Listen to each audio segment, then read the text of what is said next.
সবাই বলে ইব্রাহিম তুমি কি জানো না এগুলো কথা বলে না? সৈয়দনা ইব্রাহিম বলে যে এটা কথা কয় না, ওইটার পূজা করস কেন? আসসালামু আলাইকুম ওয়া রাহমাতুল্লাহ। প্রিয় দর্শকবৃন্দ, আপনাদের সবাইকে জানাই আন্তরিক শুভেচ্ছা ও স্বাগতম।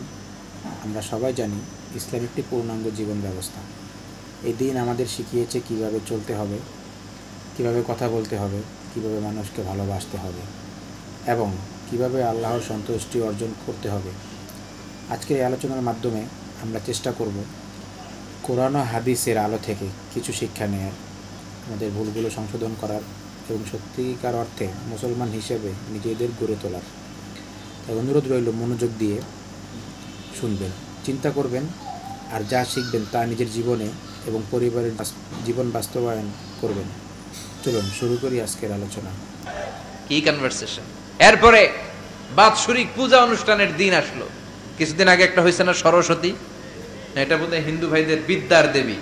এরা এক একজনের কাছে এক একটা জিনিস নিয়ে যাওয়া লাগে। আমরা সব জিনিস চাই একজনের কাছে, তিনি কে? আল্লাহ। এটা কঠিন না সহজ? বিদ্যার জন্য ওই মন্দিরে, সৌন্দর্যের জন্য এই মন্দিরে, খাদ্যের জন্য দুর্গার কাছে, ঝামেলা না? আমরা সব কিছুর জন্য একজনের কাছে যাই, তিনি কে? আল্লাহ। বাৎসরিক পূজা অনুষ্ঠানে সবাই ইব্রাহিমরে ধরছে, ইব্রাহিম চল আমরা পূজা দিতে যাব। সাইয়েদনা ইব্রাহিম ফানাযারা নাযরাতান ফিন নুজুম, তাকালেন আকাশে আর বললেন ইন্নী সাকিম, আমি যেতে পারবো না, আমি অসুস্থ। আমি কি আসলে সুস্থ ছিলেন? তো অসুস্থ বললেন কেন? কারণ অসুস্থতা দুই ধরনের, চিল্লায় বলেন। একটা শারীরিক আর একটা সাইয়েদনা ইব্রাহিম মানসিকভাবে প্রচন্ড বিপর্যস্ত ছিলেন, অসুস্থ ছিলেন। এর কারণ গোটা উম্মাত মূর্তির পূজা করে, এই দৃশ্য দেখে কোন নবী মানসিকভাবে সুস্থ থাকতে পারে না। উনি বললেন আমি অসুস্থ, তোমরা যাও। সবাই বলল ঠিক আছে আমরা যাই। ইব্রাহিম তুই আমাদের ঘরের মূর্তিগুলারে পাহারা দে। মূর্তি পাহারাদার একজন ভালো লোক পাওয়া গেছে, মূর্তি পাহারা দেওয়ার জন্য ভালো একজন পাহারাদার পাওয়া গেছে। নাম কথা কোন? কথা বুঝতে কষ্ট হচ্ছে মনে হয়। মূর্তি পাহারা দেওয়ার জন্য কারে পাওয়া গেছে? সাইয়েদনা ইব্রাহিম কয় ঠিক আছে আজকে পাহারা দিমু, জন্মের পাহারা। যা তোরা দিতাছি, পাহারা দিতেছি যা। এইবার সাইয়েদনা ইব্রাহিম মূর্তির ঘরে ঢুকলেন। দেখেন কি সুন্দর কথোপকথন আল্লাহ তুলে ধরলেন। আল্লাহু আকবার। মূর্তির ঘরে, দেবীর ঘরে ঢুকে উনি ঘুরে ঘুরে তাকায়, দেখে একটা এমনি হাত আর একটা ব্যাগ করে 14-15টা হাত নিয়ে তাকায় আছে। উনি সবগুলার সামনে এভাবে তাকায় আছে, দেখে এক একটা চেহারা। একটা হাতির গণেশ স্টাইলের, আর একটা এরকম, আর একটা নারীর, আর একটা বাঘের, আর একটা তলোয়ার নিয়ে আইতাছি কোপায় ফেলাবো। আছে না নাই? সবগুলোর সামনে যায়, যে যে দেখে আর অবাক হয় কত ধরনের খোদার কাছে এরা কত কিছু চায়। আর যে দেখে প্রত্যেকটার সামনে ডেজার্টস আইটেম, মিষ্টান্ন। এক একটার সামনে রসমালাই, এক একটার সামনে কালো জাম, লাল জাম, রসগোল্লা, চামচাম, দুধ মালাই, মালাই চপ। আছে না নাই? জিব্বায় পানি চলে আসছে নাকি? তো সাইয়েদনা ইব্রাহিম অবাক, কিরে এত মূর্তি, এত ডিজাইন, এত ভাবে এরা অঙ্গভঙ্গি করে আছে, এত খাবার দেয়া, খায় না কেন? সাইয়েদনা ইব্রাহিম ভাবলেন মনে হয় নাগাল পাই না, আমি একটু তুল্লা ধরি। উনি রসমালাইয়ের বাটিটা নিয়ে, যেটা হা করে আছে ওইটার সামনে যায়, কয় খা। কি কয়? বানাই কইতেছি মনে হয়। ফারাগা ইলা আলিহাতিম, মূর্তিগুলোর কাছে গেলেন। ফাকালা আলা তাকুলুন, খাবি না? খাবি না ডারে আমি কিছু খা, কোরআন থেকে বলছি, ঠিক কি না? উনি ভাবলেন ওরা হয়তো খেতে পারে না, নাগাল পাচ্ছে না, কিংবা আমারে দেখে লজ্জা পাচ্ছে। নিজ থেকে রসমালাইয়ের বাটি তুলে ধরলেন। উনি বললেন খা, আর ওগুলা কয় হা হা করে রয়েছে, নড়েও না চড়েও না। উনি মুখের সামনে তুলে ধরে বললেন আলা তাকুলুন, খা। সবগুলার সামনে গেলেন, খা খা। কেউ খায় না, ওগুলো হা করে আছে। সাইয়েদনা ইব্রাহিম বললেন খা, কেউ কথা কয় না। উনি বললেন খাবি না কেন? তাইলে কথা ক। এই যে কষ্ট করে উড়াইলি, মুখের সামনে দিলাম, খাবি না কেন? কথা বল। আলা তাকুলুন, খাবি না কেন? কথা বল। মা লাকুম লা তাতাকাল্লামুন, খাবি না কেন? মা লাকুম লা তানতিকুন, হয় খা নয় কথা ক। বলতেই লাগলেন খা খা। প্রত্যেকটা মূর্তির সামনে গেলেন, খা। ওগুলা করে আছে হা, কোনো কথা কয় না। কয় কেন খাবি না? তাহলে কথা ক। খায়ও না, কথাও কয় না। আপনার ছেলে বায়না ধরছে, আব্বা চানাচুর খাম। কি খাম? চানাচুর কিনে দিলেন, এই নে চানাচুর। এখন চানাচুর খায় না। কিরে বাপ খাবি না কেন? কথাও কয় না, খায়ও না, কথাও কয় না। এখন বাকি আছে কোনটা? কথা কর। ফারাগা আলাইহিম দারবাম বিল ইয়ামিন, ডান হাতে কোপানো শুরু করলেন। ইচ্ছা মতো ঘুষি কিল মারতে মারতে মূর্তিগুলার সাইজ।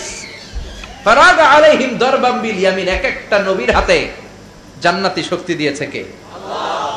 খা নাইলে কথা ক, খায় না, কথাও কয় না, বাকি আছে। মায়ের মারতে শুরু করলেন, মারতে মারতে সব শেষ। তারপরে খুঁজে পেলেন একটা কুড়াল। কি পাইলেন? কুড়াল দিয়ে মারতে আরো সুবিধা, খালি এটারে এভাবে মারে ওইভাবে মারে। মারতে মারতে যতগুলো মূর্তি ছিল সবগুলো মেরে বড় মূর্তিটার গায়ে মারতে যাবে, in the mean time stop, কয় না এটারে মারো না। ফাজআলাহুম জুদাদান, সবগুলারে টুকরা টুকরা, ইল্লা কাবীর আল্লাহুম, বড়টা ছাড়া ওইটারে রেখে দিলেন। আর বুদ্ধি করে কুড়ালটারে বড়টার কাঁধে ঝুলাইয়া দিলে, বড় মূর্তিটার কাঁধের মধ্যে ঝুলাই দিলেন। ঘটনাটা সুন্দর হয়েছে না? এখন কেমন যেন মনে হয় এটা কোপাইয়া দাঁড়া রয়েছে বাপের বেটার মতো। বড় পূজার শেষ, পূজার দিনক্ষণ শেষ। বিকেল বেলা পূজা মণ্ডপ থেকে সব এসে দেখে সর্বনাশ। পাহারাদার ইব্রাহিম কই, আনতা ফাআলতা হাযা বিআলিহাতিনা ইয়া ইব্রাহিম। ইব্রাহিম সর্বনাশ কে কইছে? তুই কইছত নি? কই আইনো, বড়টাই কইছে। ওইটারে জিজ্ঞেস করো। বাল ফাআলাহু কাবীরুহুম হাযা ফাসআলুহুম ইন কানু ইয়ানতিকুন। কোরআন থেকে বলছি, আমি করি নাই। ওই দেখ কুড়ালটা কার কান্দে? বড়টার কান্দে, ওইটারে জিগা। সবাইকে খাইছে। সবাই বলে, ইব্রাহিম তুমি কি জানো না এগুলো কথা বলে না? সাইয়েদনা ইব্রাহিম বলে যে এটা কথা কয় না, ওইটার পূজা করস কেন? যেটা কথা বলে না, যেটা নিজেরাই নিজেদেরকে মায়ের থেকে বাঁচাতে পারে না, নিজেরাই নিজেদেরকে রক্ষা করতে পারে না, তোরে কিভাবে রক্ষা করবে? এগুলোর পূজা কেন করিস? ফাবুহিতাল্লাযী কাফার, কারো কোনো জবাব নাই, লা জবাব। সবাইকে, ইব্রাহিম তুই বড্ড বেড়ে গিয়েছিস, তোরে নমরুদের কাছে নেওয়া হবে। রশি দিয়ে পেঁচিয়ে নমরুদের কাছে নেওয়া হলো। নমরুদের নাম শুনছেন? শোনেন নাই বোধহয়। শোনেন নাই? পৃথিবীতে 4 জন বাদশা ছিল, যারা গোটা বিশ্বের বাদশা। গোটা বিশ্বের 2 জন কাফের, 2 জন মুমিন। মুসলমানের একজন হচ্ছে যুলকারনাইন, আরেকজন হচ্ছে সাইয়েদনা সুলাইমান। কাফেরের একজন হচ্ছে বাখতানাসার, আরেকজন হচ্ছে নমরুদ। এই নমরুদের কাছে নিয়ে যাওয়া হলো রশি দিয়ে বেঁধে। এবার নমরুদের সাথে কি ডায়ালগ মারছে এটা তো আর কোরআনে নাই। কথা কর, এটাও আছে। নমরুদ বলে, ইব্রাহিম শুনলাম তুমি নাকি আমাদের খোদাগুলোরে মারছো, তুমি নাকি কোন আল্লাহর ইবাদত করো, তুমি নাকি কোন নতুন রবের তথ্য নিয়ে আমাদের বাবেল নগরীতে আগমন করেছো। আমি ছাড়া কোনো খোদা আছে বলে তো আমি শুনি নাই। এই বাবেল নগরীতে আমি ছাড়া কোনো খোদা আছে আজকে নতুন শুনলাম। কে তোমার খোদা? কি তার পাওয়ার? এবার ডায়ালগ মারা শুরু করলেন সাইয়েদনা ইব্রাহিম। সাইয়েদনা ইব্রাহিম বললেন, রব্বি আল্লাযী ইউহয়ী ওয়া ইউমীত, আমার রব এমন রব যিনি জীবন দেয় আবার মরণও দেয়। জীবন দেয় কে? মরণ দেয় কে? নমরুদ বলে, তাই তোমার আল্লাহ জীবন দেয় মরণ দেয়? আনা উহয়ী ওয়া উমীত। এবার নমরুদ ডায়ালগ মারতেছে, খালি ডায়ালগ। আনা উহয়ী ওয়া উমীত, আমিও তো জীবন দেই, আমিও তো মরণ দেই। সাইয়েদনা ইব্রাহিম বললেন, তুমিও যদি আমার আল্লাহর মতো জীবন দাও মরণ দাও তাইলে দেখাও। নমরুদ জেলখানা থেকে 2 জন ফাঁসির আসামিকে ধরে আনলো। ধরে এনে একটা ধারালো ছুরি নিয়ে প্রথম আসামির পেটের ভিতরে ধা করে ছুরিটা ভরে দিয়েছে। ফিনকি দিয়ে রক্ত ছুটলো। লোকটা ছটফট ছটফট ছটফট করতে করতে দুনিয়া থেকে বিদায়। এবার পেট থেকে ছুরিটা বের করে দ্বিতীয় আসামির পেটের মধ্যে ঢুকাতে যাবে ধা করে। In the mean time stop, ঢুকায় নাই। পেটে ঢুকাইতে যে ঢুকায় নাই। কয়, ইব্রাহিম এই যে দেখো, তোমার সামনে প্রথম লোকটারে আমি মৃত্যু দিলাম, আর এটারে মৃত্যুর পথ থেকে বাঁচাই এটারে আমি জীবন দিলাম। প্রথমটারে দিলাম জীবন, পরেরটারে দিলাম, প্রথমটারে দিলাম মরণ, পরেরটারে দিলাম জীবন। তোমার রব যে যেরকম করে জীবন দেয় আর মৃত্যু দেয়, আমিও জীবন দেই, আমিও মৃত্যু দেই। চিল্লায় পড়েন নাউযুবিল্লাহ। সাইয়েদনা ইব্রাহিম বিপদে পড়ে গেলেন। তাই তো, আসলেই তো প্রথম লোকটারে মৃত্যু দিল, দেয় নাই? কথা কন, ছুরি মেরে রক্ত বের করে ওরে মৃত্যু দেয় নাই? পরের লোকটারও একই ভাবে মৃত্যু দিতে যে সেখান থেকে বাঁচিয়ে জীবন দিল। ভেজাল আছে না নাই? এবার সাইয়েদনা ইব্রাহিম বলে, ফাইন্নাল্লাহা ইয়াতি বিশ-শামসি মিনাল মাশরিকি ফাআতি বিহা মিনাল মাগরিবি বুহিতাল্লাযী কাফার। সাইয়েদনা ইব্রাহিম বললেন, বুঝলাম তুমি আমার আল্লাহর মতো জীবন দাও, বুঝলাম তুমি আমার আল্লাহর মতো মরণ দাও, কিন্তু নমরুদ খেয়াল করে শোনো, আমার আল্লাহ প্রতিদিন সকাল বেলায় পূব আকাশ থেকে জল জলে সূর্যটা উঠায়। তোমার যদি এরকম কোন ক্ষমতা থাকে, তুমি আগামীকাল সকাল থেকে পূর্ব দিক থেকে সূর্য না উঠিয়ে পশ্চিম দিক থেকে সূর্যটা উঠাও। ফাবুহিতাল্লাযী কাফার। এবার ধরা গেছে, এবার জায়গার মধ্যে ধরা, একেবারে স্টপ, লা জবাব। নমরুদের মুখে কোনো জবাব নাই। এবার নমরুদের মেজাজ নরম নাকি গরম? কথা কন। গরম মেজাজ নিয়ে কয়, হাররিকু, এটারে আগুনে জ্বালা, এটারে আগুনে ফেল। নমরুদ বুঝে নাই যে আগুনের মালিক কে। বিশাল আগুনের কুণ্ডলি পাকিয়ে সাইয়েদনা ইব্রাহিমকে আগুনের মধ্যে ফেলে দেয়া হলো। হাতের মধ্যে রশি, পায়ের মধ্যে রশি, সারা দেহের মধ্যে রশি পেঁচিয়ে আগুনের কুণ্ডলিতে ফেলে দেয়া হলো। মুহূর্তের মধ্যে আগুনের প্রজ্বলন শক্তি ওই রশিগুলোকে জ্বালিয়ে পুড়িয়ে ছারখার করে দেয়, কিন্তু সাইয়েদনা ইব্রাহিমের দেহের একটা পশমও জ্বালায় না। যে রশি দিয়ে টাইট করে বাঁধছে, ওনার দেহের সাথে লাগানো টাচ করা রশি, ওই রশি জ্বলে যায়, কিন্তু সাইয়েদনা ইব্রাহিমের পশম জ্বলে না। চিল্লায় পড়েন আল্লাহু আকবার। যদি তোমাদের মাঝে কেউ ইব্রাহিমের মতো ঈমান আনিতে পারো, অগ্নিকেও পুষ্প বলে পরিণত করিতে পারো, ঠিক কিনা? মুসার মতো ঈমান হলে রাস্তা হবে সাগর জলে, ইউসুফের মতো ঈমান হলে একে একে দরজা খোলে। সাইয়েদনা ইব্রাহিমের মতো ঈমান যদি আজও থাকে বিদ্যমান, অগ্নিকুণ্ডে দেখতে পাবে খুবসুরতে ফুলবাগান, ঠিক কিনা? ওই ঈমানটা দরকার। ওই ঈমান যদি ঈমানের মতো হয়, আগুনের কুণ্ডলকে ফুলবাগান বানিয়ে দিবে কে? সাইয়েদনা ইব্রাহিম বসে রইলেন। নমরুদ কয়, আরো আগুন জ্বালা, এলাকার বড় বড় গাছগুলো, তক্তাগুলো কেটে আগুনের কুণ্ডলিতে ফেল। তক্তা লাকড়িগুলো আগুনের কুণ্ডলিতে ফেলা মাত্র দাউ দাউ করে লাকড়িগুলোকে, তক্তাগুলোকে আগুন জ্বালিয়ে দেয়, কিন্তু সাইয়েদনা ইব্রাহিমকে জ্বালায় না। সুবহানাল্লাহ। আগুনের মালিক কে? ওই আল্লাহ আজও আছে না নাই?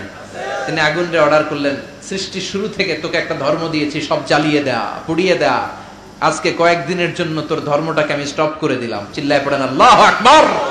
কুলনা ইয়া নারু কুনি বারদান ওয়া সালামান আলা ইব্রাহিম।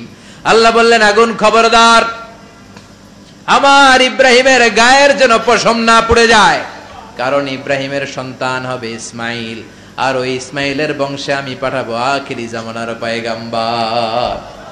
ইব্রাহিমের জন্য কিছু না হয়, কুনি বারদা, ঠান্ডা হয়ে যা। কি হয়ে যা? কিন্তু এত বেশি ঠান্ডা হবি না যাতে ইব্রাহিমের সর্দি না লেগে যায়। সুবহানাল্লাহ। আগুন বলে, আপনি বললেন কুনি বারদা, ঠান্ডা হ, আবার কোন এত ঠান্ডা হবি না যাতে সর্দি না লাগে। কেমন ঠান্ডা হবো? আল্লাহ বললেন, সালামান আলা ইব্রাহিম, সালাম হয়ে যা, শান্তির গুলবাগিচা হয়ে যা, এয়ার কন্ডিশন নাতিশীতোষ্ণ হয়ে যা। চিল্লায় পড়েন আল্লাহু আকবার। 40 দিন ছিলেন এই আগুনের কুণ্ডলিতে, কিচ্ছু হয় নাই। সুবহানাল্লাহ পড়বেন না? শেষ জীবনে উনি ওনার নাতিপুতিদের সাথে গল্পের সময় বলতেন যে আমার জীবনে সবচেয়ে আরামদায়ক সময় কাটিয়েছি আমি ইব্রাহিমের আগুনের, নমরুদের আগুনের কুণ্ডলির ভেতরে থেকে। চিল্লায় এখন সুবহানাল্লাহ। তার মানে পুরো আগুনের কুণ্ডলির গুলবাগিচা বানিয়ে দিয়েছে কে? ওনার জীবনের শ্রেষ্ঠ সময় নাকি এটা?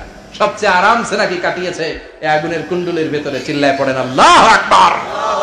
এবার আল্লাহ ডেকে বলেন, নমরুদ অনেক হয়েছে, আর না, অনেক চান্স তোমারে দিছি আমি, অনেক ছাড় দিছি, মাগার ছেড়ে দিব না। আল্লাহ কি দেয়? ছাড় দেয়, ছেড়ে দেয় না। মনে থাকবে? চিল্লায় বলেন তো, আল্লাহ কি দেয়? কি দেয় না?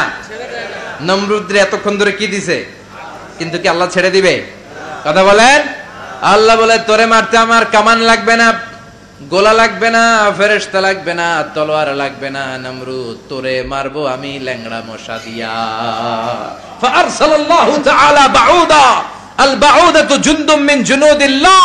এই মশাগুলো আল্লাহর সৈনিক। কথা কন, এই মাছিগুলো আল্লাহর সৈনিক, এই সাপ আর ব্যাঙগুলো আল্লাহর সৈনিক, এই বাতাস আল্লাহর সৈনিক, এই মাটি আল্লাহর সৈনিক। মাটি যদি কাঁপাকাঁপি শুরু করে বসে থাকা যাবে? কথা কন। ভূমিকম্প হইলে সব দৌড়াদৌড়ি আছে না নাই? আগুন লাগলে দুর্ঘটনা আছে না নাই? বাতাস যদি 70 থেকে 80 কিলোমিটার বেগে ছুটে আসে দুর্ঘটনা আছে না নাই? ফারসালাল্লাহু বাউদা, আল্লাহ একটা ল্যাংড়া মশা পাঠালেন। এই ল্যাংড়া মশা নাকের ভিতর দিয়ে ঢুকে মস্তিষ্কের মাঝখানে যে কামড়াতে শুরু করেছে। মশার কামড় খাইছেন না আপনারা? শীতকালে যখন আমরা কম্বল মোড়া দিয়ে ঘুমাই, কানের সামনে যখন পন পন শুরু করে কেমন লাগে? কি বিরক্তি লাগে না? আবার ঝেড়ে টেরে আবার শুই, আবার পন পন। তো পন পনের আওয়াজই আমাকে সহ্য হয় না। ওই মশা নাকি দিয়ে ঢুকে এদিকে কামড়া, ওই বেড়ার কেমন লাগে? কথা কন। নাকের ভিতর দিয়ে মশা ঢুকে ভিতরে কুটকুট কুটকুট করে কামড় মারে। এই কামড় খাইয়া নমরুদ এবার নাচানাচি শুরু করছে। I M A disco dancer. Or dance দেখে সবাই হাসে, একেবারে I M A disco dancer. Or dance দেখে সবাই অবাক। ঘটনা কি? খোদাই লাফাইকে এতদিন ধরে সবাই নমরুদরে পূজা করতো আর বলতো নমরুদ সবচেয়ে বড় খোদা, নমরুদ সবচেয়ে। এখন খোদা কি করে? ড্যান্স দেয়। চিল্লা এখন কি দেয়? এবার নমরুদ বাঁচার জন্য মাথার মধ্যে আঘাত করে, কিন্তু মশা বের হয় না। চিল্লায় আওয়াজ করে উত্তরে বলেন, মশা ঢুকছে কার অর্ডারে? এই মশা বেরোবেও কার অর্ডারে? মাথার মধ্যে আঘাত করে ঘুষি মারে, কিল মারে, কিন্তু মশা বের হয় না। এবার আশেপাশের যারা আছে খাদেম খুদ্দাম কয়, তোরাও ঘুষি মার। খাদেম খুদ্দাম মনে মনে কয়, আজীবন অনেক মারছস, আজকে আমরা মারুম। সুযোগ পায়া কিলের উপর কিল আর ঘুষি। আজীবন অনেক কাজ করাইছিস আমাদেরকে দিয়ে, অনেক জুলুম করেছিস, আজকে সুযোগ পাইছে মতো মাইরা লই। খাদেম খুদ্দাম ওরাও কিল ঘুষি। ঘুষাইতে ঘুষাইতে চেহারার মানচিত্র পাল্টাই দিছে, মাকার মশা বের হয় না। এই মশা ঢুকছে কারা দেশে? কথা কন। এই মশাটা যদি বেরোতে হয় অর্ডার লাগবে একজনের। চিৎকার করে বলেন, চিনি কে? নিজেও মারে, বেরোয় না। খাদেম খুদ্দামরা মাথার মধ্যে কিল ঘুষি মারে, বেরোয় না। নমরুদ কয়, এবার আমারে জুতা মার। কি মার? আমরা পরি প্লাস্টিকের জুতা, বাটার জুতা, অ্যাপেক্সের জুতা। আগে পড়তো খরমের জুতা। খরমের জুতা বানায় কি দিয়া? কথা কোন। এবার কাঠের জুতা দিয়ে খাদেম খুদ্দামরা মাথার মধ্যে বাড়ি। পিটাইতে পিটাইতে মাথাটাকে ফাটিয়ে রক্তাক্ত করে জামিনের মধ্যে নমরুদরে শুইয়ে দিয়েছে। আর আল্লাহর সৈনিক সেই বাউদা মশা নাকের ভেতর থেকে শূন্যে উড়াল মেরেছে। চিল্লায় পড়েন আল্লাহু আকবার। তার মানে এত শক্তিশালী হয়েও, গোটা বিশ্বের রাজা হয়েও নমরুদের ক্ষমতা নমরুদরে বাঁচাতে পারে নাই। চিল্লায় পড়েন ঠিক কিনা? এজন্য ক্ষমতা কাউরে বাঁচাতে পারে না, দাপট কাউরে বাঁচাতে পারে না, অহংকার কাউরে বাঁচাতে পারে না, সৈন্যবাহিনী কাউরে বাঁচাতে পারে না। বাঁচাতে পারে একজন। চিৎকার করে বলতে হবে, তিনি কে? পৃথিবীতে কেউ তো স্থায়ী হয় না, ওক না সে ফেরাউন কিবা নমরুদ। কেউ ভাবে চিরদিন রয় না, কেউ ভাবে চিরকাল রয় না। পৃথিবীতে কেউ স্থায়ী হয় না। নমজে পড়ো আজ দিলে মে তোমার চরণ তলে, হৃদয় যায় নামাজ। এ নামাজি আমার ঘরে নামাজে পড়ো আজ দিলে মে তোমার চরণ তলে, হৃদয় যায় নামাজ। আল্লাহু আকবার পড়েন। তিনি দোয়া করলেন, আল্লাহ রব্বি জাআলনি মুকিমাস সালাহ। আল্লাহ আপনি আমার নামাজ কায়েমকারী বানান। কি কায়েমকারী? তার মানে নামাজ পড়লে সবাই মিলে পড়তে হবে, ঠিক কি না? নামাজ কায়েমকারী বানান। আমার সন্তান ইসমাইলের নামাজ কায়েমকারী বানান। আমার দোয়াটা কবুল করেন। কবুল করে নিল কে? আবার বললেন, আল্লাহ মক্কার নিরাপদ বানান। কবুল করলো কে? আবার বললেন, ওয়াবা'আস ফীহিম রাসূলা। আল্লাহ এই শহরে একজন নবী পাঠান। কবুল করলো কে? যত দোয়া করছে সব কবুল করে নিল কে? এজন্য সাইয়েদনা ইব্রাহিমের জীবনী থেকে কি কি শিক্ষা গুনতে শুরু করেন। নাম্বার 1, আল জিহাদু দিদ্দা শিরক। ওনার জীবন থেকে প্রথম শিক্ষা হচ্ছে শিরকের বিরুদ্ধে জিহাদ। মুমিনের জীবনে জিহাদ চলবে কিসের বিরুদ্ধে? উনি মূর্তির সাথে আপোষ করে নাই, গাছের সাথে আপোষ করে নাই, মাছের সাথে আপোষ করে নাই, ধ্রুবতারা চাঁদ সূর্যের সাথে আপোষ করে নাই। উনি এক আল্লাহকে খুঁজে পেয়েছে। চিল্লায় বলেন ঠিক কিনা? আল্লাহ সব গুনাহ ক্ষমা করে, শিরকের গুনাহ ক্ষমা করে। 2 নাম্বার শিক্ষা হচ্ছে সত্যকে অন্বেষণ করতে হবে। ওইটা আমার বাবার বিরুদ্ধে যাক, ওইটা আমার দাদার বিরুদ্ধে যাক, ওইটা আমার দলের বিরুদ্ধে যাক, ওইটা আমার মতের বিরুদ্ধে যাক, সত্য যেখানে আমিও সেখানে। চিল্লা এখন ঠিক কিনা? এটা হচ্ছে সাইয়েদনা ইব্রাহিম আলাইহিস সালামের ঈমান স্পিরিট। শিরকের বিরুদ্ধে মুমিন জিহাদ করবে, সত্য যেখানে আছে মুমিন তালাশ করে সেটাকে ছিনিয়ে আনবে। সাইয়েদনা ইব্রাহিমের জীবনী থেকে 3 নাম্বার শিক্ষা হচ্ছে ভিশনারি অ্যাটিটিউডের হতে হবে মুমিনের। আমরা খালি 10 বছরের হিসাব করি, 20 বছর, 50 বছর। ইহুদিরা হিসাব করে 200 বছরের। কোন কাজ করার আগে 200 বছর পরে কি হইতে পারে ওইটা হিসাব করে। সাইয়েদনা ইব্রাহিম এরকম ভিশনারি ছিলেন, এজন্য দোয়া করেছেন রব্বানা ওয়াবআস ফীহিম রাসূলা। আল্লাহ যদিও ধুধু প্রান্তর জনমানব হীন একটা এলাকা, আপনি এলাকায় এমন একজন নবী পাঠায়েন যেই নবীর আঁচলের নিচে গোটা বিশ্বটা একত্রিত হয়ে যাবে। কবুল করলেন কে? কি ভিশন দেখছেন, কি ভিশনারি অ্যাটিটিউড। তিনি তখন থেকেই বিশ্বনবীকে দেখতে পেয়েছিলেন। এজন্য ভিশনারি অ্যাটিটিউডের হন, স্বপ্নবাজ হন। স্বপ্ন সেটা না যেটা মানুষ ঘুমিয়ে ঘুমিয়ে দেখে, স্বপ্ন সেটা যেটা অর্জনের আকাঙ্ক্ষা মানুষের ঘুমাতে দেয় না। এটা ছিলেন সাইয়েদনা ইব্রাহিম, ভিশনারি অ্যাটিটিউডের ছিলেন। 4 নাম্বার শিক্ষা, যোগ্য প্রজন্ম তৈরি করে যাওয়া। উনি কি প্রজন্ম তৈরি করছে দেখেন। প্রথম ছেলে ইসমাইল, দ্বিতীয় ছেলে ইসহাক। ইসহাকের চ্যানেলে বনি ইসরাইলের সব নবীরা আসলো, আর এই চ্যানেলে বিশ্ব নবী আসলো। তার মানে বাপকা বেটা সিপাহিকা ঘোড়া। প্রজন্ম তৈরির দরকার আছে না নাই? শিরকের বিরুদ্ধে লড়াইয়ের দরকার আছে না নাই? আর নবীদেরকে মডেল হিসেবে মানার দরকার আছে না নাই? আমাদের মডেল কি কবিরা না নবীরা? নায়করা না নবীরা? নেতা নেত্রীরা না নবীরা? আমরা যেন নবীদেরকে মডেল হিসেবে মেনে জান্নাতে উপযুক্ত হতে পারে। আল্লাহ তুমি তৌফিক দান।